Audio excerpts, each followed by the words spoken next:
像塵沒掩蓋着前事，心悸但是無言，流行亦沒辦法磨滅。層疊線索誰刪剪？淚來滴乾你潛藏那一面，收斂極盡人前，遺留着實證說明又開始。給推敲，給推算，決意將推翻，疑惑靜待日後尋事實未晚。就地目的他，越走近越偏差，事實在分岔，重重謎團亂幻姿態，千種心理見解，一種天理已在旁觀他。未及目的他，用實驗做推翻，沒漏洞偏差，仍能尋回來做他。可分析去拆解，怎解釋理性共情之間？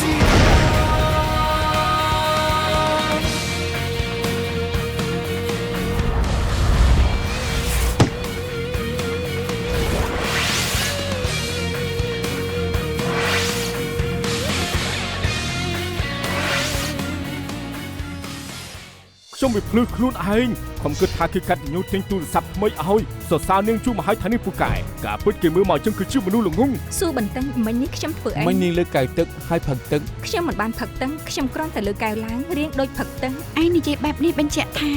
ឯងសង្ស័យវិធីធ្វើការរបស់អីវ៉ាតែអីវ៉ាចង់ឈ្នះណាស់បានទៅជាបែបនេះយើងសង្ស័យថាអីចង់ជិនបោះ10ឆ្នាំចោលនាងប្រហែលជាច្រឡំចាប់ដាក់នៅក្នុងកាបូបនាងព្រោះគ្មានអ្នកណាដឹងថាការពិតនៅក្នុងដបមានថ្នាំខេប៉ុន្មានខ្ញុំមិនបារម្ភឬ10ឆ្នាំទេដែលបារម្ភគឺលៀងមីណានាងជាសាក្សីដែលឃើញហេតុការណ៍ចម្លែករបស់នាងនឹងចង្អុលថា Wilson ខុសឬអត់តើការជាទីគោរពលៀងមីណាមិនអាចមកធ្វើសាក្សីបានទេសូមអនុញ្ញាតបញ្ជាពេលសាក្សីសិនសូមជំទោសតុលាការជាទីគោរពការពិចារណាក្តីនេះជាចំណាប់អារម្មណ៍របស់គ្រប់គ្នាតើធ្វើឲ្យមានការអាក់ខានកូនក្តីរបស់ខ្ញុំម្យ៉ាងទៀតកូនក្តីរបស់ខ្ញុំត្រូវឃុំខ្លួនមួយរយៈមកហើយបើពន្យាពេលពិចារណាខ្លាចថាមិនយុត្តិធម៌ចំពោះគេសូមក្តីមេត្តាពីតុលាការប្រើផុសតាងដែលមានពិចារណាក្តីតុលាការជាទីគោរពលៀងមីណាជាសាក្សីសំខាន់ម្នាក់ក្នុងរឿងក្តីនេះតែសូមឲ្យនឹងឡើងតុលាការបដោះចម្លើយទើបជាការកាត់ក្តីដែលយុត្តិធម៌បំផុតតុលាការយល់ឃើញថាលៀងមីណាប្រហែលជាមិនបានទទួលដីកាកោះហៅក៏ផ្ដល់ចម្លើយមិនបានសូមអัยការបញ្ជូនមនុស្សទៅតាមសាក្សីឲ្យបញ្ជាក់ហេតុផលឲ្យតុលាការផងមិនចឹងសាក្សីអាចមានទោសពីបទមើលងាយតុលាការពេលតែមួយក្រៅពីលៀងមីណាជាសាក្សីសំខាន់របស់ក្តីនេះតុលាការអនុញ្ញាតពន្យាពេលពិចារណា24ម៉ោងបើដល់ពេលហើយសាក្សីមិនមកសាក្សីមិនមែនជាសាក្សីក្តីនេះទៀតទេ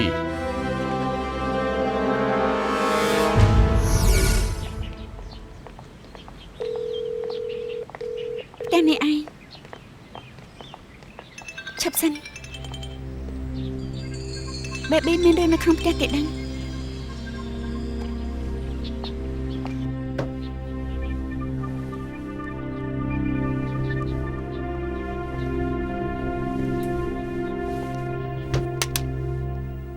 អត់ដែរឃើញទូរស័ព្ទមួយជារបស់ Baby មែនទេមើលតែមិញនេះឯងទេចូលមកមានអត់លើកប្រមាណដង19ដងបន្ទប់រៀបរយគ្មានការរើទេ Baby ទេចេញលើកចុងក្រោយយប់មិញម៉ោង 11:42 នាទីហើយគ្មានការទេចេញចូលទាល់មានទេចូលដែលមិនបានលើកពេលម៉ោង 9:03 នាទីនាងដាក់រោម៉ោង 8 ផងបញ្ជាក់ថា Baby ដាក់រោដាស់ដើម្បីទៅឡើងតុលាការញ៉ាំមីពេលព្រឹងតែញ៉ាំមិនទាន់អស់ក៏មានរឿងទ្វីគ្មានដានតម្លៃចូលមកទេបញ្ជាក់ថាមានអ្នកចូលមក Baby កំពុងញ៉ាំមីហើយក៏នាំនឹងចេញទៅយីទូរស័ព្ទរបស់ Baby ត្រូវដាក់កាមេរ៉ាថតរូបពីមុខមានរូបមួយមើលតែរូបព្រើមើលមិនដឹងទេប្រកាសជាមានអ្នកចូលមកចាប់ខ្លួន Baby ពេលនាងប្រឆាំងនាងធ្វើឲ្យទូរស័ព្ទជ្រុះពេលទូរស័ព្ទជ្រុះក៏ត្រូវប៊ូតុងចុចថតបានរូបនេះមកមើលនេះមកត្រង់នេះមានឈាមតែឈាមមិនច្រើនគួរតែមកពី Baby មិនបានប្រយ័ត្នក៏រអិលដួលនាងក៏ចាញ់ឈាមមើលទៅ Baby ត្រូវគេចាប់ខ្លួនពិតមែនប្តឹងកោសលវិច័យចាំខ្ញុំទៅសួរអ្នកនៅម្ដងនេះសិនអត់ដែរប្រយ័ត្នខាងមុខឯងមានដានជើងអូដានជើងនេះវែងដល់ទៅ12អ៊ីងធំមែនតែនមុខជាមិនមែនរបស់ Baby ទេមិនមែនរបស់ Baby មុខជារបស់អ្នកចាប់ខ្លួននាងទៅ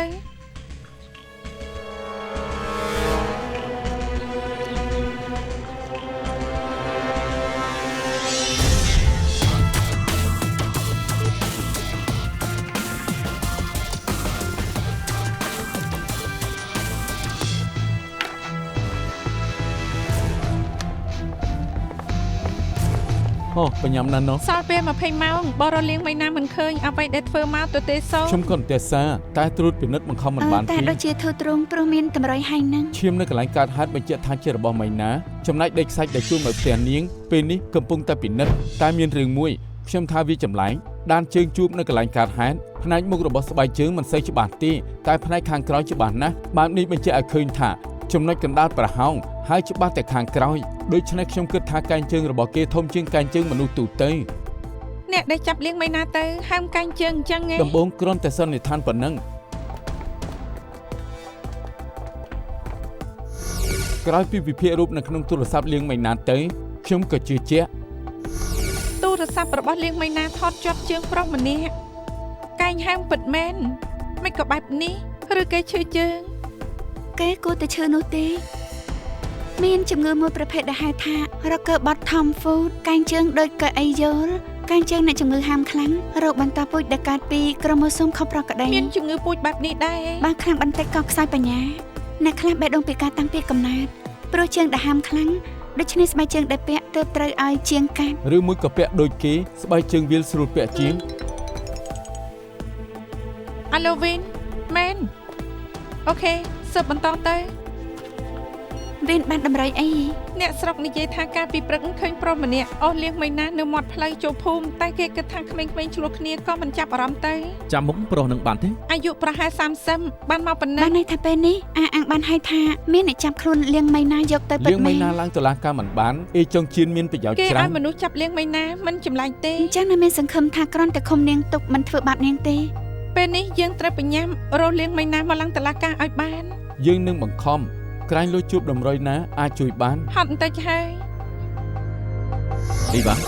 ប្រាប់ខ្ញុំត្រង់មកខ្ញុំមានឱកាសឈ្នះច្រើនប៉ុណ្ណា 10ឆ្នាំនៅក្នុងដីអัยការពេលនេះជាផុសតាំងដែលមានផលណាស់បើ baby អត់មកឡើងតុលាការក្តីក៏គ្មានសាក្សីខ្ញុំនឹង focus ទៅលើ Apple ត្រូវបង្ខំឲ្យសេពថ្នាំលើសកំណត់ឬនាងសេពថ្នាំច្រើនរួចមកហើយនោះការសង្ស័យនេះនឹងមានប្រយោជន៍ដល់ចុងចោតលោកមិនចាញ់ទេ អញ្ចឹងបញ្ជាក់ថា baby មិនអាចឡើងតុលាការបានទេ យប់នេះសម្រាប់ឲ្យឆ្អែតស្អែកនឹងស្រស់បោះ កុំរំអីមានតែអ្នករុញខ្នងលោកមិនអីទេខ្ញុំដឹងថាយប់នេះពិបាកនឹងដេកលក់ណាស់ត្រូវតែបន់ស្រន់ឲ្យបានដូចប្រាថ្នាសង្ឃឹមថាពួកនឹងគ្មានថ្ងៃរកឃើញ baby ខ្ញុំជួយបន់ស្រន់ឲ្យលោកចុះ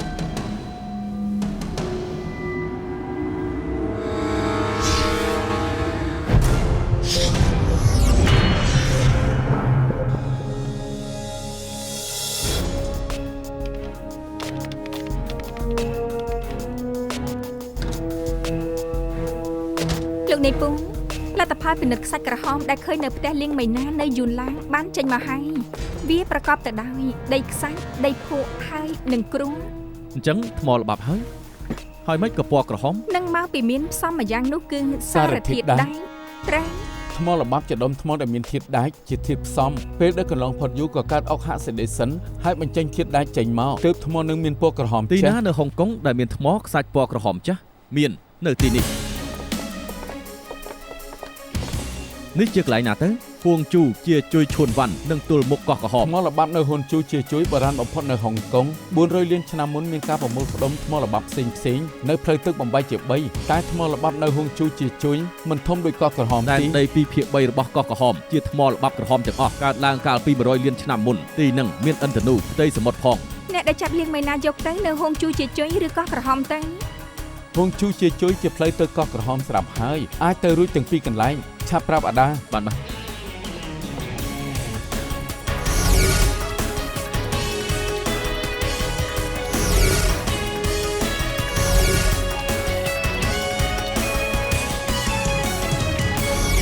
ខ្ញុំមិនដែលឃើញនាងទេ អរគុណ អរគុណ ទៅសួរខាងមុខទៅបានទិញទឹកផង តោះ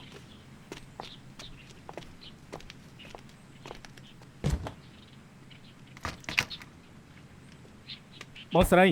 ចា 10ទឹកពី10 $19មែនទេនេះបាទអរគុណ ណែពួកឯងមកសិក្សាព្រៃអីថ្ងៃនេះអាកាសធាតុល្អណាស់ យើងមកធ្វើការទេអញ្ជើញជាប៉ូលីសមិនឲ្យបងស្រី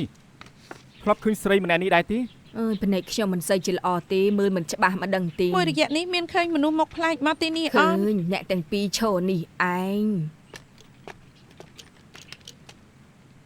អូយយោលោកអ៊ំចាំខ្ញុំជួយ អរគុណមិនអីទេសុំទូលអ៊ំ មិនអីទេបន្តិចទៀតវាស្ងួតហើយ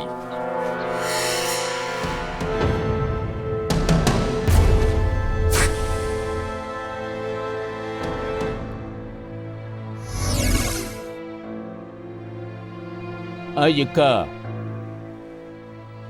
តឡាការជាទីគោរព សាស័យលៀងមេណាមកផ្ដល់ចម្លើយបានឬអត់បើមិនមកផ្ដល់ចម្លើយទាំងផ្នែកដើមចោតនិងចុងចោតត្រៀមបិទក្តីទៅត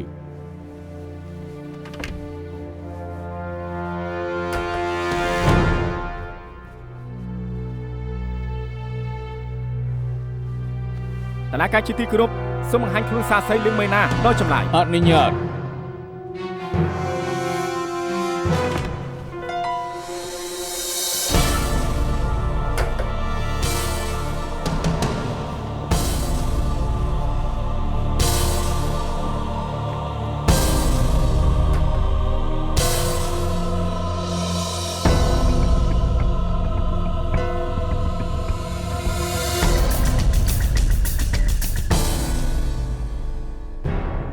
យប់នឹងខ្ញុំនិង Apple ស្គាល់គេនៅបារ អ្នកនៅនឹងនិជ័យជាចុងចោតអ៊ីចុងជីន ចាគេសុំឲ្យទៅបើកបន្ទប់ជាមួយគេយើងយល់ព្រមទៅសន្តាគារជាមួយគេ ក្រៅពីចូលបន្ទប់ស្នាក់នៅបានធ្វើអ្វីខ្លះ យើងសេពថ្នាំផឹកស្រាជាមួយគ្នាហើយយើងអោបគ្នាយើងស្រវឹងខ្លាំង នឹង ណាស់ បានប្រើបន្ទប់ទឹកនៅបន្ទប់ស្នាក់នៅដែរទេ ចាប្រើ ក្រៅពីនឹងចេញពីបន្ទប់ទឹកនឹងបានឃើញអ៊ីចុងជីននិងអ្នកស្លាប់កំពុងធ្វើអ្វី ខ្ញុំឃើញ Wilson អង្គុយពីលើ Apple យកដបថ្នាំខេញាត់មាត់ Apple គេនិយាយថាលេបទៅស្រវឹងឲ្យខ្លាំងស្រវឹងឲ្យណានណីពេលនឹង Apple ដូចជាវេទនាណាស់នាងស្លាក់ថ្នាំទៅផ្អកម្ដង នឹងឃើញអ្នកស្លាប់វេទនាមិនបានជិះមិនខាត់គេ ខ្ញុំយកកាបូបខ្ញុំវាយគេប្រាប់ឲ្យគេលេង Apple មិនអញ្ចឹងនាងនឹងស្លាប់តែគេច្រានខ្ញុំយ៉ាងខ្លាំងថ្នាក់កាបូបខ្ញុំក៏គេបោះចោលគេនិយាយថានាងឈួតចេញទៅកុំមកទៅតែងពួកខ្ញុំពេលនឹងខ្ញុំខឹងក៏យកអីវ៉ាន់ឲ្យចេញទៅ ប៉ូលីសឃើញដបថ្នាំក្នុងកាបូបនាងចាំដបថ្នាំនេះបានទេ ចាំបាន ដបថ្នាំនេះជាដបថ្នាំដែលមានថ្នាំខេដែលអ៊ីចុងជីនបង្ខំឲ្យអ្នកស្លាប់លេបមែនទេ មែនហើយ ហើយមិនក៏ដបថ្នាំនេះនៅក្នុងកាបូបនាង ពេលគេបញ្ច្រកថ្នាំ Apple រួចហើយគេក៏បោះដបថ្នាំចោលពេលខ្ញុំរើសរបស់ដាក់កាបូបខ្ញុំប្រហែលជាច្រឡំរើសវាយកទៅ ចឹងនឹងចាំបានទេចុងចោតបង្ខំឲ្យអ្នកស្លាប់លេបថ្នាំខេប៉ុន្មានគ្រាប់ មុនយើងចូលបន្ទប់យើងលេប2គ្រាប់ពេលចូលក្នុងបន្ទប់ក៏លេប2គ្រាប់ទៀតពេលដែល Wilson បង្ខំឲ្យ Apple លេបថ្នាំក្នុងដបគួរតែមាន20ទៅ30គ្រាប់ នាងហាងថាថ្នាំជិត30គ្រាប់មែនទេ មានថ្នាំចិត្តពេញដបខ្ញុំអះអាង20ទៅ30គ្រាប់ តឡាការជាទីគោរពគណៈវិនិច្ឆ័យមុននេះគឺមានក្តីមួយដែលកូនកំមុំអាយុ20ឆ្នាំស្លាប់ក្រោយពីលេបថ្នាំ9គ្រាប់ពេលចុងចោតអ៊ីចុងជីន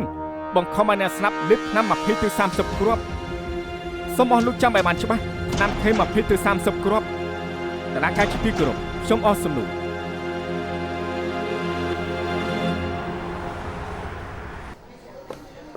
មែនឌី យ៉ាងម៉េចអក្សរ baby យ៉ាងម៉េចដែរ នាងត្រូវវាយតប់មានស្នាមជាំហើយក្នុងដៃមានមុតកំបិតរបួសខាងក្រៅគ្មានអីធ្ងន់ធ្ងរទេពេទ្យកំពុងព្យាបាល ពួកឯងរកយ៉ាងម៉េចឃើញ យើងទៅរកតម្រុយនៅហងជូជាជួយតាមការណែនាំរបស់លោកនាយពូខ្ញុំនឹងវិនជួបអ៊ំម្នាក់នៅហាងលោកអីវ៉ាន់ សុំទូអ៊ំ អបអីទេបន្តិចវាស្ងួតហើយ អ៊ំជើងអ៊ំហើមមិនដូចជាឆ្លោះជើងទេ អូមិនឆ្លោះជើងទេពេលថាជាជំងឺរកអីនេះឯងជាជំងឺពូជ ជាជំងឺពូជទេហើយកូនអ៊ំហាមជើងដែរទេ វាឆ្លាតបែបទេកូនប្រុសអ៊ំក៏បែបដឹងដែរ កូនអ៊ំមិនមកជួយធ្វើការអ៊ំទេ កូនចង្រៃដឹងទោះវាទំនេរក៏វាមិនមកជួយអ៊ំដែរលេងតែល្បែងជាមួយមិត្តភ័ក្តិចូលជាតិនៅផ្ទះអ៊ំ លោក នោះ អ៊ំផ្ទះអ៊ំនៅឯណា បានន័យថាឯងជួប baby នៅផ្ទះអ៊ំហ្នឹងឯង សំណាងហើយដែលផ្ទះនៅចិត្តពេលយើងទៅដល់ពួកនឹងកំពុងចង់សម្លាប់ baby ពួកនឹងចង់សម្រាប់មកបិទមាត់អី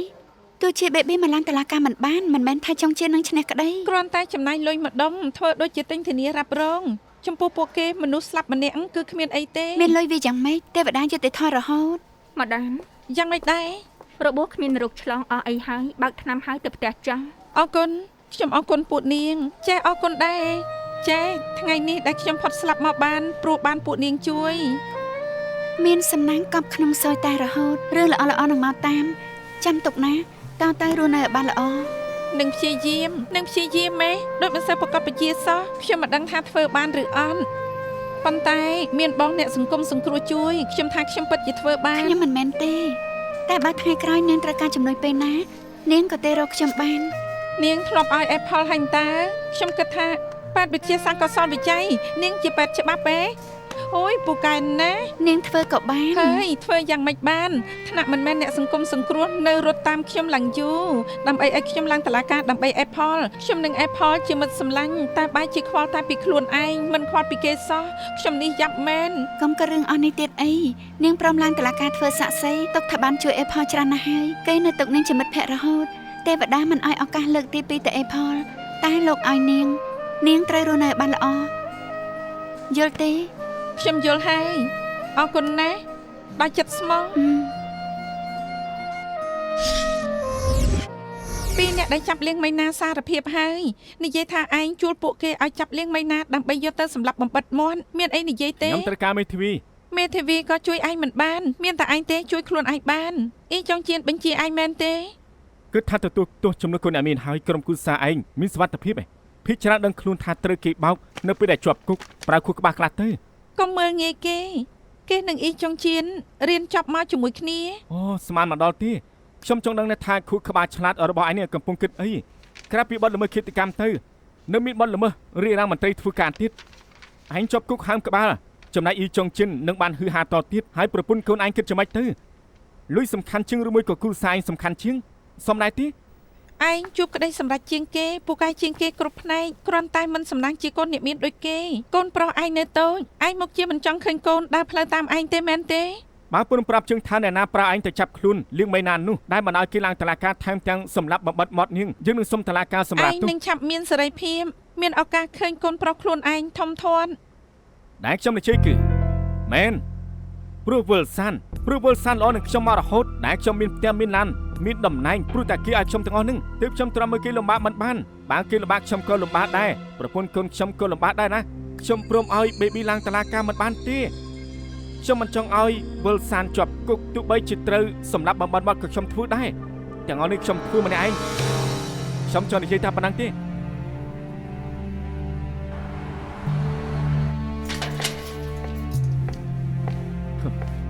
នាងមកធ្វើអីទៀតធ្វើជាខ្លែងការបិទក្តីធ្វើឲ្យខ្ញុំជាប់គុកនាងក៏ធ្វើអស់ហើយកុំបារម្ភអីថ្លៃមេធាវីខ្ញុំប្រកាសជាឲ្យនាង ថ្ងៃនេះបេននេះត្រូវប៉ូលីសចាប់យកទៅសួរចម្លើយទាំងពីរអ្នកសារភាពថាបេននេះជាអ្នកបញ្ជា ហើយនាងបានជួបបែបនេះទេ ជួង គេនិយាយអីអត់ គេសារភាពប្រាប់ប៉ូលីសហើយថាមកពីមិនចង់ឲ្យលោកជាប់គុកក៏សម្រាប់ចិត្តធ្វើបែបនឹងដាក់ baby ទាំងអស់គ្មានពាក់ព័ន្ធជាមួយលោក ហេតុអីបានជាគេធ្វើរឿងល្ងីល្ងើបែបនេះទៅវិញទៅ ចង់យ៉ាងម៉េចក៏ដោយពេលនេះស្ថានភាពមិនល្អចំពោះលោកទេចៅក្រមនិងគណៈវិនិច្ឆ័យក៏សង្ស័យលោកព្រោះរឿងនេះដែរមានផលអវិជ្ជមានចំពោះលោក ការពិតនាងចង់ប្រាប់អីខ្ញុំទៅ ខ្ញុំចង់ប្រាប់លោកថាខ្ញុំបញ្ជូនរបាយការណ៍ពេទ្យចិត្តសាស្ត្រឲ្យតុលាការដើម្បីសុំក្តីមេត្តាថាលោកមានផលប៉ះពាល់ពីការសេពថ្នាំទើបជ្រុលដៃសម្លាប់មនុស្សហើយពេលនេះលោកដឹងខ្លួនខុសហើយ ឲ្យខ្ញុំសារភាពកំហុសមែនទេទោះស្លាប់ក៏ខ្ញុំមិនព្រមសារភាពដែរបើនាងគ្មានសមត្ថភាពខ្ញុំរកមេធាវីផ្សេងមកជំនួស ច្រឡោតក៏វាគ្មានប្រយោជន៍ ខ្ញុំមិនបានសម្លាប់អ្នកណាទេ លោកធ្វើតែលោកគ្មានចេតនានឹងសម្លាប់នាងតែសម្លាប់ដោយប្រមាថ សម្លាប់ដោយប្រមាថ ខ្ញុំនឹងទៅនិយាយជាមួយចៅក្រមឲ្យកែទោសជាសម្លាប់ដោយប្រមាថ ឲ្យខ្ញុំសារភាពអញ្ចឹងមែនទេគ្មានផ្លូវទេ លោកត្រូវយល់ផងណាពេលនេះអัยការមានឱកាសខ្ពស់នឹងប្តឹងលោកជាក្តីឃាតកម្មលោកកុំសង្ឃឹមថាបានចេញពីគុកតែបើសារភាពថាសម្លាប់ដោយប្រមាថនឹងមានថ្ងៃមួយលោកអាចចេញមកក្រៅតែបើលោកនៅតែបដិសេធនឹងរឹងរូសបែបនេះខ្ញុំក៏រីករាយឲ្យលោករកមេធាវីថ្មីតែគ្រប់យ៉ាងត្រូវផ្ដើមសារជាថ្មីទាំងអស់ហើយខ្ញុំក៏ហ៊ានអះអាងថាមួយជីវិតដែលនៅសេសសល់របស់លោកគ្មានថ្ងៃបានចេញពីគុកទេ សារភាពថាសម្លាប់ដោយការប្រមាថជាវិធីតែមួយដែលនៅសល់ពិតមែន មែនតែទោះជាសារភាពថាលោកសម្លាប់ដោយប្រមាថចៅក្រមក៏ប្រហែលជាមិនព្រម ហើយឲ្យខ្ញុំធ្វើយ៉ាងម៉េចទៅ ត្រូវស្លាប់សិនរួចចាំរស់ឡើងវិញ អេមែនឌីផ្ដើមលេងយូហ្គាតាំងពីពេលណា ជីមគេណែនាំឲ្យខ្ញុំទៅ អេដល់ថ្នាក់ទៅលេងយូហ្គាជាមួយជីមផងណា ហើយវាចម្លែកត្រង់ណា នៅម្ដងលេងយូហ្គាម្ដងបែរឆ្វេងម្ដងបែរស្ដាំបែបនេះអីឯងនឹងជីមធ្លាប់បុកមុខគ្នាបែបនេះទេ ហើយធម្មតានោះយើងពីរនាក់បែរមុខទៅខាងដូចគ្នាខ្ញុំបែរទៅឆ្វេងគេក៏បែរទៅឆ្វេងដូច្នេះបានឃើញតែខ្នងគ្នាគ្មានឱកាសបានទល់មុខគ្នាទេ អញ្ចឹងតែទើបខ្ញុំលបឃើញមុខឯងជាញឹកញាប់ព្រោះពួកឯងបានស្និទ្ធស្នាលនឹងគ្នាសោះឯងនឹងដុកទ័រជីមអភិវឌ្ឍលឿនណាស់ អភិវឌ្ឍលឿនយ៉ាងម៉េច ក៏មិនលឿនដូចគេនឹង baby នោះទេជីមជួយការងារនៅមូលនិធិផ្ដាច់អ្នកញៀនថ្នាំជាខុសបង្រៀនហាត់ការងារគេណែនាំ baby ឲ្យផ្ដាច់ថ្នាំពេលនេះគេទៅបានឆ្ងាយហើយរឹកពីគេជាមនុស្សល្អពេញចិត្តជួយមនុស្សម្នាឯងគួរតែឲ្យឱកាសគេបន្តែងខ្ញុំមិនបដិសេធគេក៏ដូចឲ្យឱកាសគេហើយពេលខ្លះមនុស្សយើងធ្វើអ្វីក៏មិនចាំបាច់ចេញមុខឲ្យគេដឹងនោះទេឯងនិយាយត្រូវអាឡូវិនហើយគេយ៉ាងម៉េចដែរអូខេអរគុណណាស់អ៊ីចង់ជៀនយកក្បាលបោកចិញ្ចាំងគោកចង់សម្លាប់ខ្លួនតាមដោយមេធាវីចុងចោតសុំកែទោសជាអ្នកសម្លាប់មនុស្សដោយប្រមាថតុលាការនិងអัยការបានដឹងហើយមេធាវីចុងចោតនាងនិយាយបិទក្តីទៅ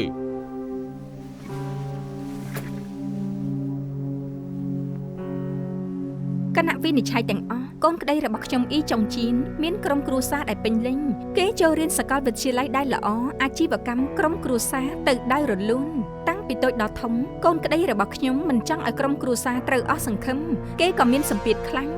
ងហួសពីមានអ្នកយល់តាមរបាយការណ៍ចិត្តវិទ្យារបស់ដុកទ័រអ៊ូអះអាងបានថាគេមានការធ្លាក់ទឹកចិត្តជាខ្លាំងហើយមានតម្រុយនឹងបំផ្លាញខ្លួនឯងហើយព្រោះដូច្នេះកូនក្តីរបស់ខ្ញុំបានប្រើថ្នាំដែលគ្រោះថ្នាក់ដើម្បីបន្ថយ stress គេក្អាកក្អាយពេកព្រោះមកពីអំណាចថ្នាំពេលដែលកើតហេតុគេក៏គ្មានសតិគេបានធ្វើខុសដែលគ្មានថ្ងៃលុបលាងទោសបានធ្វើបាបអ្នកបរិសុទ្ធដល់ថ្នាក់អស់ជីវិតថ្នាក់ខ្លួនគេនៅមិនអាចអភ័យទោសឲ្យខ្លួនឯងបាននៅទីបំផុតគេក៏រើសយកការសម្លាប់ខ្លួន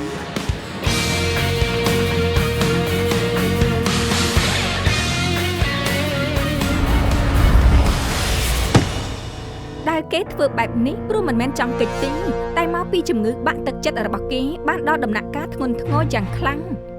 តែទេវតានៅមេត្តាគេខ្លះលោកមិនយកជីវិតគេចេញពីលោកនេះសូម្បីតែទេវតាក៏ដឹងថាសូមត្រឹមតែកូនក្តីរបស់ខ្ញុំអាចព្យាបាលជំងឺបាក់ទឹកចិត្តនេះបានរូបគេនិងក្រុមគ្រួសាររបស់គេអាចជួយសង្គ្រោះមនុស្សក្នុងសង្គមបានច្រើនទៀតជីវិតដែលនៅសេសសល់របស់គេនឹងឧទ្ទិសឲ្យសង្គមធ្វើឲ្យសង្គមបានសងដោយហេតុនេះទើបគេព្រមសារភាពផ្នែកសម្រាប់មនុស្សដោយប្រមាថហើយសង្ឃឹមថានឹងបានទទួលការសម្រាលទោសក្នុងឋានៈជាតំណាងរបស់កូនក្តីខ្ញុំសូមក្តីមេត្តាពីតុលាការគណៈវិនិច្ឆ័យទាំងអស់មេត្តាសម្រាលទោសឲ្យកូនក្តីខ្ញុំផងអរគុណតុលាការសូមដាស់តឿនគណៈវិនិច្ឆ័យទាំងអស់បើពួកលោកឃើញថាចុងចោតទទួលការប៉ះពាល់ថ្នាំញៀនឬអ្វីដែលកើតឡើងជាផលឬទង្វើដែលអាចជាគ្រោះថ្នាក់តែគ្មានចេតនាទល់អ្នកស្លាប់អស់ជីវិតពួកលោកអាចពិចារណាបានថាគួរកាត់ទោសសម្រាប់មនុស្សដោយប្រមាថគណៈវិនិច្ឆ័យមានការកាត់ក្តីហើយឬនៅចុងចោតអ៊ីចុងជៀនបានសម្លាប់កញ្ញាអ៊ីជឺលូសម្លាប់ដោយប្រមាថតុលាការពិចារណាហើយចុងចោតអ៊ីចុងជៀនមានទោសសម្លាប់មនុស្សដោយប្រមាថថ្ងៃទី12ខែក្រោយណាត់ស្ដាប់ការកាត់ក្តីមិនអនុញ្ញាតឲ្យធានាខ្លួននាំខ្លួនទៅឃុំវិញ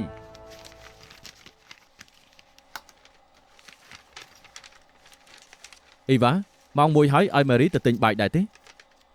លេងទៅភោជនីយដ្ឋានបារាំងដែលបើកថ្មីហើយហ៎ដំបងមែនតែខ្លាចនាងគ្មានអារម្មណ៍ទៅណាពួកលោកគិតថាខ្ញុំចាញ់ក្តីហើយគ្មានអារម្មណ៍ញ៉ាំបាយមែនទេក្រោយពីក្តីរបស់ Wilson វាបំផ្លាញឯកតកម្មដែលមិនដែលចាញ់របស់នាងនិយាយតាមត្រង់ទៅខ្ញុំនិង Mary ក៏គ្មានអារម្មណ៍ដែរការឡើងតុលាការលើកនេះធ្វើឲ្យខ្ញុំបានរៀនសូត្រម្យ៉ាងចាញ់ឈ្នះកុំមើលតែសម្បកក្រៅតាមពិតទៅលើកនេះនាងបដូរទោសរបស់ Wilson បានដូរពីទោសឃាតកម្មទៅជាទោសសម្លាប់ដោយប្រមាថគួរតែសរសើរនាងពិតមែនមិនដឹងថាតុលាការកាត់ក្តីយ៉ាងម៉េចនោះទេ Wilson ព្យាយាមសម្លាប់ខ្លួនបញ្ជាក់ឲ្យឃើញថាគេភ្ញាក់ខ្លួនខ្ញុំថាទោសមុខជាមិនធ្ងន់ទេមិនដឹងថានាងសំណាងល្អឬក៏សំណាងអាក្រក់ទេ Wilson សម្លាប់ខ្លួនតែមិនស្លាប់នៅជួយគេបានទៀតស្លាប់បានសមហេតុផលស្លាប់បានត្រូវពេលថែមទាំងស្លាប់ហើយរស់ឡើងវិញទៀតលោកគិតមែនទេថាវាក្រំតែឬមួយដែលគេសម្លាប់ខ្លួនយើងត្រូវធ្វើឲ្យកូនក្តីរបស់យើងត្រូវតាមច្បាប់និងចេតនារបស់ច្បាប់ចំណែកប្រតិកម្មរបស់គេជាអ្នកសម្រេចខ្លួនឯងកុំនិយាយណាថាមិនយល់បាទខ្ញុំមិនថាចុងក្រោយលទ្ធផលចេញមកល្អឬយ៉ាងស្ថិតនៅលើការព្យាយាមរបស់មនុស្សមិនមែនស្ថិតនៅលើសំណាងល្អឬក៏សំណាងអាក្រក់តាមពិតមនុស្សក្នុងសង្គមក៏មើលដឹងដែរគ្រប់គ្នាសរសើរថាលោកនេះនឹងធ្វើបានល្អណាស់មិនថាចាញ់តែចាញ់យ៉ាងស្រស់ស្អាតមិនអញ្ចឹងលោកអ៊ីមិនឲ្យខ្ញុំជាទីប្រឹក្សាផ្នែកច្បាប់របស់គាត់ទេអញ្ចឹងមុខជាត្រូវជប់លៀងនៅភោជនីយដ្ឋានបារាំងហើយប្រកាសហើយលើកនេះមានទាំងសប្បាយចិត្តនិងឈឺចិត្តសំដៅលើបេននេះឆ្កែបំរើរបស់ចុងជៀនត្រូវជួបបែបនេះឯងប្រពន្ធគេបានលុយរហូតទៅដល់10លានថាមានសាច់ញាតិឆ្ងាយខ្ចីលុយប្រពន្ធគេទៅពេលនេះបានចំណេញក៏សងវិញ100ដងឆ្លាតមែនពិតជាស្នាដៃល្អណែនាំហើយដែលសំខាន់នោះគឺ ដំបងថាសម្រាប់លៀងមីណាបបិទមាត់តែធ្វើពុតជាស្លាប់អូសទាញការអាណិតអាសូរ ពួកឯងគិតថាសៅពូជាមេខ្លោងហ៎ បានជាខ្ញុំនិយាយថាមានអ្នកឈឺចិត្តគិតថាជាសៅពូ មុខជាមិនមែនសៅពូទេជាមេធាវីធំតែធ្វើខុសច្បាប់ត្រូវដកលិខិតអនុញ្ញាតថែមទាំងត្រូវជាប់គុកផងណា អ្នកណាគាត់ថាសាពូមិនអាចចាញ់បើអ្នកណាថាគាត់បញ្ជឿសម្រាប់បបិទមាត់សម្រាប់ខ្លួនដើម្បីអូសទាញការអាណិតអាសូរក៏ខ្ញុំជឿ ចូលចិត្តនិយាយដើមគេតាំងពីពេលណាហ្នឹង សុំទោស មិនអីទេពួកឯងទាំងអស់គ្នាក៏គិតដូចជាអ្នកផ្សេងចឹងឯងច្បាស់ជាមានច្រើនអ្នកដែលគិតបែបនេះ តួគិតក៏មិនគួរនិយាយផ្ដេសផ្ដាស មែនហើយដំបងក្នុងតំណែងជើងមិនគួរនិយាយពីរយើងជាមិត្តរួមការងារ សុំទោសលោកនាយពូពួកយើងដឹងខុសហើយកុំខឹងនឹងពួកយើងឯង គ្មានអីទេខ្ញុំមិនខឹងអីណា ពួកឯងផឹកច្រើនហើយខ្ញុំគិតថាទៅគប់ស៊ីបឲ្យស្វាងទៅ ទៅ មែនហើយ ខ្ញុំតែកំងឲ្យដូចមុនមែនទេ អរគុណ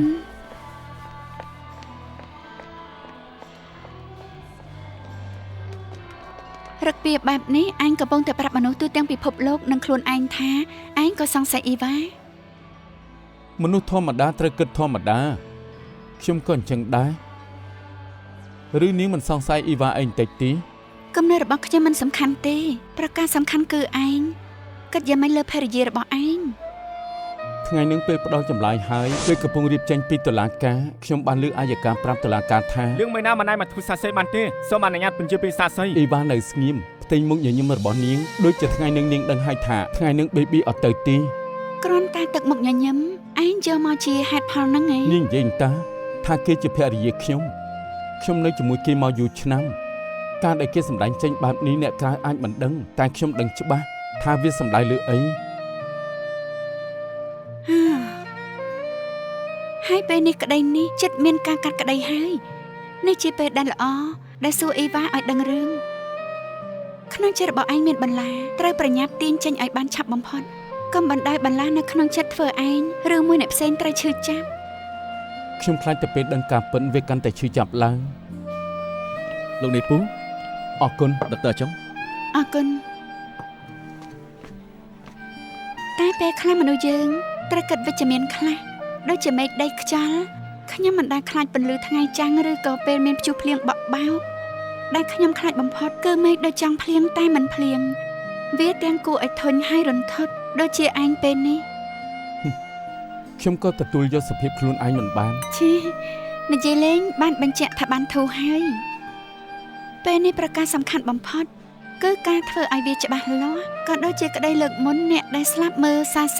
ដូចជាត្រូវដុតស្លាប់តែពេលវាពិសាទៅទើបដឹងថាលងទឹកស្លាប់នោះបញ្ជាក់ថានៅលើโลกនេះមានជាច្រើនរឿងដែលយើងបានចែកឲ្យវាច្បាស់លាស់ទើបបានដឹងថាការពិតយ៉ាងម៉េច នាងនេះណាមិនដែលផុតពីរឿងការងារទេ ខ្ញុំគ្រាន់តែដឹងថាវាតាក់ទងជាមួយអ្នកណាត្រូវប្រើភាសាតែមួយជាមួយអ្នកហ្នឹងការពិតរឿងនេះខ្ញុំរៀនសូត្រមកពីករណីព្យាបាលគូរបស់ជីម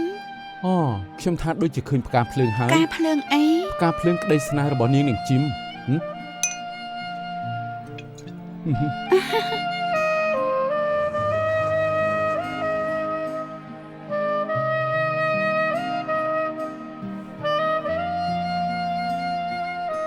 ដល់យូរហើយឯង អូនទៅមកដល់ទីកំងទឹកស្វាយឲ្យហើយ អរគុណបងដឹងទេពេលបងថាមកទីនេះខ្ញុំចង់ផឹកភ្លាមហើយ បងដឹងថាអូនចូលចិត្តផឹកបែបនេះទើបរើសយកហាងនេះ តាមពិតយើងខានមកហាងនេះយូរហើយមិនក៏បងនឹកឃើញហាងនេះ មួយរយៈនេះបងមានអីគិតជាច្រើន អរគុណ អូនចាំបានអត់បងសូមអូនរៀបការនៅទីនេះ ភ្លេចមិននឹងបានបងយកចិញ្ចៀនពេជ្រដាក់ក្នុងកែវពេលខ្ញុំកោក៏មានសម្លេងអ្នកនៅក្នុងហាងមើលខ្ញុំតែម្នាក់ អញ្ចឹងអូនចាំបានអត់ថាយើងបានសន្យាគ្នាទៀតផង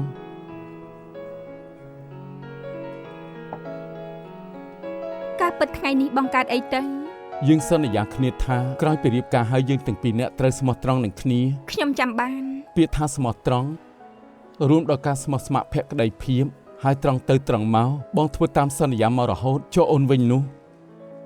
បងមិនបាច់និយាយបញ្ឆិតបញ្ជៀងទេចង់សួរអីក៏សួរមក អូនដឹងរឿងដែលបិននេះជួលមនុស្សទៅសម្រាប់បេប៊ីឬអត់ បងមកជាចង់សួរដែរថាដែលវាសាន់សម្រាប់ខ្លួនខ្ញុំបង្រៀនគេមែនឬអត់ អូនឆ្លើយមករឿងទាំងអស់នេះអូនមានចំណាយទី បើខ្ញុំប្រាប់ថាមានចំណែកបងប្តឹងឬអត់ អ៊ីវ៉ាបងសុំវ សំណួរនេះវាសំខាន់សម្រាប់បងណាឆ្លើយការពិតមកអូនមានចំណែកអត់ គ្មាន Wilson ជាកូនក្តីខ្ញុំមែនតែមិនបានន័យថាខ្ញុំសហការជាមួយគេខំខាំងធ្វើទរណកម្មនិងឃាតកម្មទុកជាកំហុសដែលធ្ងន់ធ្ងរពួកនឹងមុខជាមិនបន្ថយមកប្រាប់ខ្ញុំទេខ្ញុំរៀនច្បាប់ដល់ទៅធ្វើមេធាវីខ្ញុំត្រូវធ្វើល្អបំផុតដើម្បីគុណធម៌និងភាពយុត្តិធម៌ខ្ញុំនិយាយម្ដងទៀតខ្ញុំមិនដឹងរឿងអស់ហ្នឹងហើយខ្ញុំគ្មានផ្លូវធ្វើបែបហ្នឹងទេ អញ្ចឹងល្អហើយ បងមិនទាន់ឆ្លើយខ្ញុំទេបើខ្ញុំឆ្លើយថាមែនបងប្តឹងប៉ូលីសចាប់ខ្ញុំឬអត់ បងមិនបានគិតពីរឿងនេះទេបងសង្ឃឹមថាអូននឹងឆ្លើយថាមិនមែន អញ្ចឹងខ្ញុំក៏មិនធ្វើឲ្យបងអស់សង្ឃឹម សុំទោសណា ខ្ញុំទេដែលត្រូវសុំទោសខ្ញុំមិនដែលធ្វើឲ្យបងជឿជាក់ខ្ញុំវាជាបញ្ហារបស់ខ្ញុំ ការឈ្នះរបស់អូនយូរទៅកាន់តែសំខាន់បងខ្លាចអូនដើរផ្លូវខុស ចូលចិត្តឈ្នះក៏មិនប្រែថាគ្មានភាពជាមនុស្សម្យ៉ាងទៀតក្រៅពីមេធាវីទៅខ្ញុំជាម្ដាយផងទោះខ្ញុំមិនខ្វល់ថាស្វាមីមើលមកខ្ញុំបែបនេះតែខ្ញុំខ្វល់ថាកូនមើលមកខ្ញុំយ៉ាងម៉េច បងមិនដឹងថានិយាយអីក្រៅពីសុំទោសទេ ហើយទៅសំណាងហើយដែលបងនាំខ្ញុំមកទីនេះផឹកមួយកែវនេះក៏បាត់ខឹងហើយ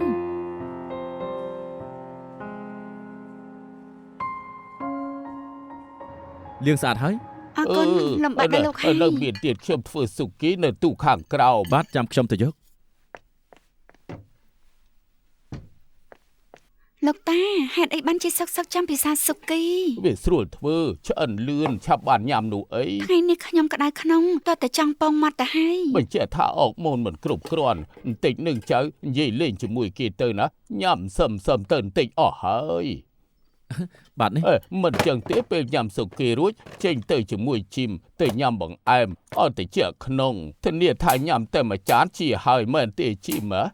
ហ៎មែនហើយហ្គាសដូចជាអស់ អូមានលើទូក្នុងផ្ទះបាយមានឈប់ពាក់អាវការពារប្រឡាក់ផងតិចប្រឡាក់អាវអស់ទៅ បាទ ជីមនេះគ្រាន់បើណាស់អូហូមានខ្ពស់ធំធ្វើម្ហូបក៏ប្រកែចៅមិនប្រកែធ្វើម្ហូបទេបើចៅនៅជាមួយគេណាហើយជួយបំពេញឲ្យគ្នាបាន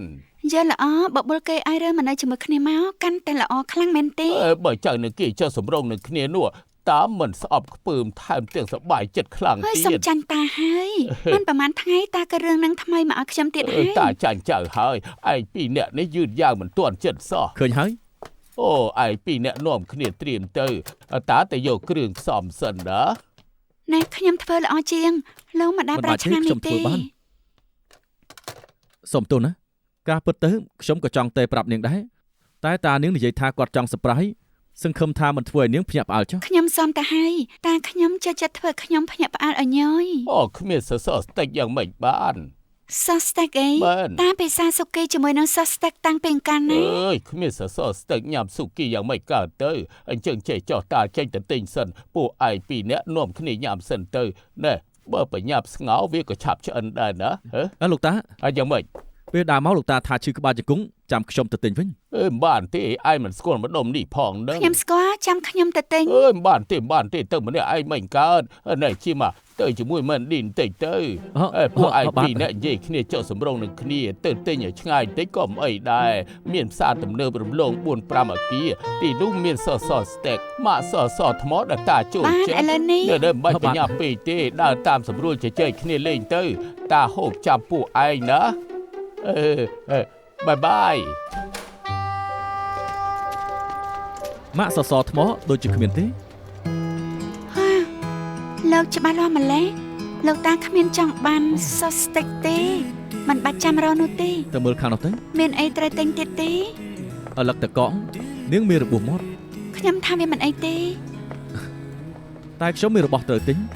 ស្អីគេ ជើងរបស់លោកតាឈឺមានគ្រីមល្អណាស់តែត្រូវព្យាបាលតាមរោគសញ្ញាតែប៉ុណ្ណោះមិនមែនជាមូលហេតុនោះទេមិត្តភក្តិខ្ញុំធ្វើកាយសម្បទាប្រាប់ខ្ញុំថាគេមានគ្រឿងព្យាបាលដែល infrared វាល្អចំពោះជំងឺរបស់លោកតាវាជួយធ្វើឲ្យឈាមដើរស្រួលពេលទំនេរនាងអាចនាំគាត់ទៅសាកមើលបាន លោកណាប្រើទាំងវើដែលទុនភ្លុនទាំងនេះដើម្បីយកចិត្តតាខ្ញុំអីឲ្យគាត់នាំកងទ័ពចូលវាលោកតាមផ្លូវកាត់ឲ្យក្បត់ចៅស្រីខ្លួនឯង ខ្ញុំគ្រាន់តែប្រណិប័តលើអ្នកដទៃដោយចិត្តស្មោះធ្វើបែបនេះខុសមែនដែរទេ បានយើងមកសិក្សាពីគ្នាទៅបើមានពេល យល់ព្រម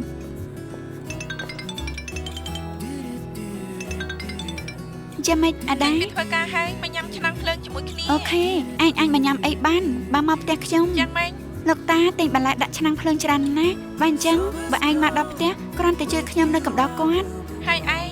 ខ្ញុំរវល់ណាស់ម្យ៉ាងទៀតប្រាប់តាថាកុំចាំទឹកជ្រលក់សាស្ទឹករបស់ខ្ញុំជិមនឹងខ្ញុំមកជានៅដែររកយូរទៀ អ ត ត់បានក្រោយពេលឯងនឹងជីមលេងយូហ្គាហើយឯងទៅរកឆាជាងទេ ប៉ុណ្ណឹងចុះ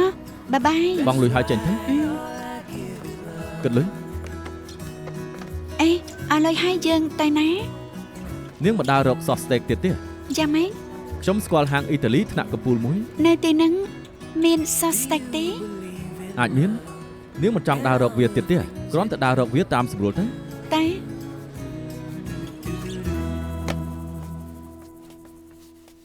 ណែជូតកៅអីធ្វើសរសៃកុំជូតកណាត់នេះអីតកបានជូតកណាត់នេះ មានបញ្ហាអីកណាត់នេះជូតស្រួលសឹងស្លាប់បោកក៏ស្រួលជូតក៏ស្រួលបោកឆាប់ជ្រះផង នាងមិនឲ្យជូតកណាត់នេះទៅជូតបន្ទប់ទឹកបានទេ កុំមករវល់ពីការធ្វើការរបស់ខ្ញុំដឹងច្បាស់ថាត្រូវធ្វើយ៉ាងម៉េចអញញ៉ៃមែន អាយ៉ាត្រង់នេះគឺមានទលី អ៊ី ណា ស៊ីភ្នែកទេដឹង អូយស៊ីភ្នែកស្អីនាងមិនទាន់បានជូតតុកទេខ្ញុំដឹងចិត្តនានាងច្បាស់ណាស់កុំថាខ្ញុំថ្លង់កុំថាខ្ញុំខ្វាក់ណា ខ្ញុំមិនមែនបានន័យថាអញ្ចឹងទេប៉ុន្តែខ្ញុំចង់ដឹងថាពេលណាទើបលោកទៅគ្លីនិក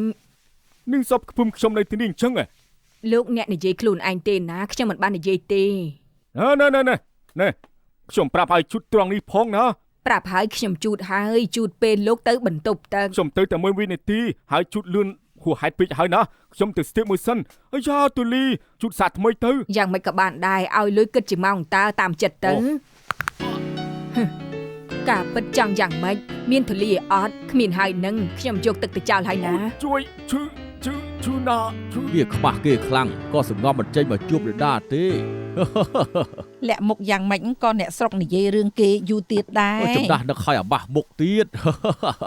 បានហើយនិយាយដើមគឺចប់ហើយនៅទំនេរណាទៅអីបានជួយនិយាយដើមខ្ញុំ លោកគ្រូទីបំផុតចេញមកហើយ ហើយប្រែផ្ដុំក្បាលគ្នានិយាយដើមខ្ញុំទាំងជប់ទាំងថៃមិនធុញទេ មិញពួកខ្ញុំគ្មាននិយាយពីលោកគ្រូទេរឿងរបស់ឯងវាចាស់ទៅហើយ និយាយពីងាយយ៉ងលក់សាច់ជ្រូកទេ ហើយយ៉ាងម៉េចទៅហ៎ 2 ថ្ងៃមុនគេឆ្លោះគ្នាជាមួយនឹងមន្ត្រីអនាម័យនិងអាហារពួកគេដណ្ដើមកន្ត្រកដាក់សាច់ជ្រូកគ្នាហើយក៏ដួលរហែកខោលេចតាកដាលវាទៀតផងហើយក៏ត្រូវអ្នកកាសែតចុះផ្សាយថែមទៀតផង ចង់សោចណាកាសែតច្បាប់ណាមិនដែរឃើញទេ ឯងទៅបើកបឺអ៊ីនធឺណិតមានអ្នកចុច like រាប់ម៉ឺនហើយ រាប់ម៉ឺនមើលអាចង់លក់សាច់ជ្រូកលិចតាហ៎ខ្មាស់គេណាខ្មាស់គេមែនទែនអូយ លោកគ្រូធ្វើការអីហ្នឹង កេះនឹងណាអូយឯងមិនដែរមកចាប់សរសៃឲ្យបន្តិចមក អូបាទសុំទោសលោកគ្រូចាំមួយផ្លែតណាចាំបន្តិច ឲ្យលឿនឡើងទៅ ណែអាស៊ីយ៉ាតាវាងមានជប់លៀងទៅដែរទៀត ជប់លៀងអី តាវាងតែការប្រពន្ធចង់នៅស្រុកចិនប្អូនគាត់20ឆ្នាំ មែ ទើ ន ប ហើយ កើតបានកូនប្រុសក៏បង្កក់កូនគ្រប់មួយខែ អូយយើងអត់មកប្រហែលខែសតដាច់ព័ត៌មានច្រើនពិតមែនណា ចាំផង មិនបាច់ប្រញាប់ទី អើយលោកពូមកយកអ្នកស្រីអ៊ីវ៉ាមកសប្រៃគាត់ដែរ ចូលធ្វើការហើយ នៅផ្ទះខ្ញុំមានរឿងទៅប្រញាប់ទៅ ចា ចាបាយបាយ បាយ លើកមុនគេយកទៅ10លានហើយលើកនេះយក5លានទៀតទេលោកបែបនេះមិនបានទេណា គេថាលើកចុងក្រោយហើយ ខុសរឿងទៅប្រាប់គេខ្ញុំមិនជួយគេទៀតទេបើចង់បានលុយទៅសុំលោកអ៊ីខ្លួនឯងទៅ ខ្ញុំខ្លាចទៅជារឿងធំបានអ្នកសារព័ត៌មានដឹង Vivo ហើយ អញ្ចឹងលោកប្រាប់គេផងព្រោះស្វាមីគេធ្វើអីមិនប្រយ័ត្នខ្លួនឯងត្រូវប៉ូលីសចាប់ Wilson មិនបាច់ឲ្យលុយគេ10លានផងថាទៅទោះជាបេនីឆ្លៃដាក់ Wilson ខ្ញុំក៏អាចមានផ្លូវជួយគេ អញ្ចឹង លោកទៅចាត់ការគេកុំយករឿងនេះមករំខានខ្ញុំទៀត បានអញ្ចឹងខ្ញុំទៅសិនហើយ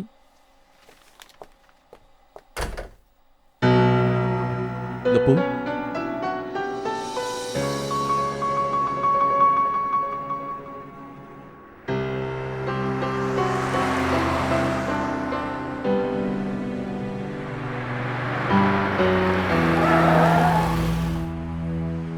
ក៏ល្អនិយាយគ្នាត្រង់នេះឲ្យដឹងរឿងតើមិនទៅឆ្លោះគ្នាឲ្យកូនឃើញ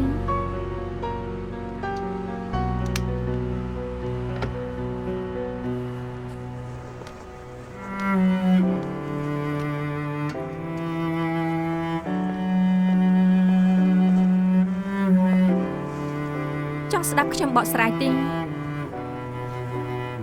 គិតបកស្រាយយ៉ាងម៉េច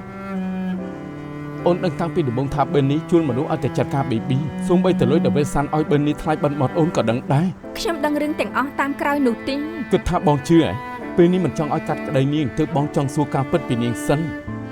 បងមានអារម្មណ៍ថាខុសដែលសង្ស័យនាងហើយលទ្ធផលយ៉ាងម៉េចគិតថាឲ្យឱកាសនិយាយការពិតតាមពិតបងឲ្យឱកាសនាងកុហកបងម្ដងទៀត បានបើខ្ញុំដឹងតាំងពីដំបូងតាវាយ៉ាងម៉េចការធ្វើជាមេធាវីតវ៉ាមិនដូចជាអយកាច្បាប់ហុងកុងមានតែអយកាដែលមានទូនីតិពិសោធន៍ការពិតមិនចាំបាច់មានមេធាវីដើមចោល មិនបាច់បៀនព្រះមកនិយាយប្រាប់ខ្ញុំទេនាងចាញ់ក្តីលោកស្រីគួរនាងក៏ញ៉ាំដំឡូងអស់លៀងស៊ីទើបគេដូននាងចេញលើកនេះនាងបានរបស់តបស្នងយ៉ាងល្អមិនខាននាងធ្វើរឿងបែបនេះខ្ញុំមិនឆ្ងល់ទេ បងមិនគួរគិតបែបនេះជាមួយខ្ញុំ នាងរៀនច្បាប់បានធ្វើដល់មេធាវីដើម្បីគុណធម៌និងភាពយុត្តិធម៌នាងត្រូវធ្វើឲ្យបានល្អបំផុតអញ្ចឹងណា ទោះជាខ្ញុំធ្វើដើម្បីខ្លួនឯងក៏ខ្ញុំប្រើសមត្ថភាពរបស់ខ្ញុំឈ្នះក្តីនឹងជាអ្វីដែលខ្ញុំគួរតែបានខ្ញុំគ្មានធ្វើខុសច្បាប់ខ្ញុំប្រើវិធីរបស់ខ្ញុំឈ្នះក្តីខ្ញុំខុសដែលខ្ញុំចង់ឈ្នះ ទោះជាមិនខុសច្បាប់នាងក៏អាស្រ័យចន្លោះប្រហោងរបស់ច្បាប់នាងនិយាយខ្លួនឯងតាក្រៅពីមេធាវីនាងនៅជាម្ដាយគេផងនាងចង់ធ្វើម្ដាយបែបណាឲ្យកូនឃើញមេធាវីអាជីពដែលមានកិត្តិយសណាស់តែនាងកំពុងធ្វើអាជីពមេធាវីត្រូវប្រឡាក់ប្រឡូ ពូគួរតង់បងរវល់តែសំងំខ្លួននៅក្នុងបន្ទប់ពិសោធន៍មិនមើលលោកខាងក្រៅឲ្យច្បាស់គ្រប់អាជីពរមែងមានច្បាប់របស់ហ្គេមរស់ឬស្លាប់ស្ថិតនៅលើការចេះលេងហ្គេម មិន ទេ ក៏បដូរជាមនុស្សគួរឲ្យខ្លាចម្លឹង មិនក៏បដូរជាគ្មានដឹងអីដល់ថ្នាក់នេះ យើងទាំងពីរនាក់ដេកក្រេកជាមួយគ្នារាល់ថ្ងៃតែខ្លាចជាយើងនៅភពផ្សេងគ្នា មានរឿងខ្លះដែលខ្ញុំមិនបានប្រាប់លោកព្រោះមិនចង់ល្មើសនឹងការជឿរបស់លោកតាមពិតខ្ញុំចង់ដាក់ការងារខ្ញុំចុះហើយចូលទៅក្នុងភពរបស់លោកបាន មិនមែនបែបនេះប្តីប្រពន្ធនឹងគ្នាមិនមែនបែបនេះទេ លោកនិយាយត្រូវប្តីប្រពន្ធគ្នាមិនមែនបែបនេះ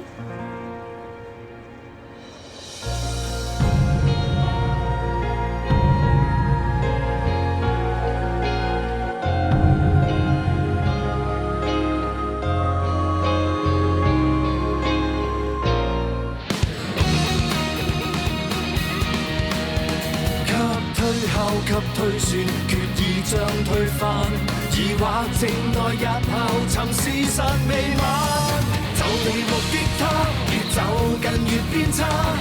事實在分岔，重重謎團連環試態，千種心理見解，一種天理已在旁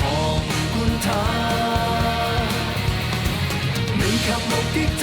用實驗做推翻。沒漏洞偏差，仍能尋回混亂狀態。可分析去拆解，怎解釋理性共情之間？